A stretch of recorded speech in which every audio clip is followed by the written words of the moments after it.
Parang yung hingal.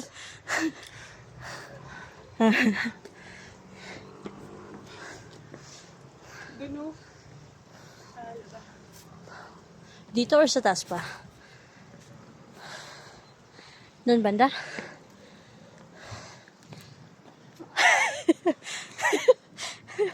Iba na yung hingal niya eh.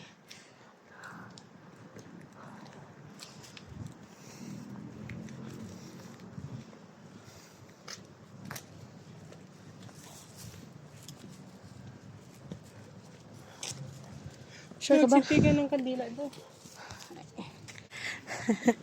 Tinanggal niya na yung sombrero niya. Paano yung hingal? Parang dito ko ma-heart attack ah. Isang tao umakyat sa Baguio na heart attack. Kuya, saan po dito yung parang ang bell tower? Yan dito.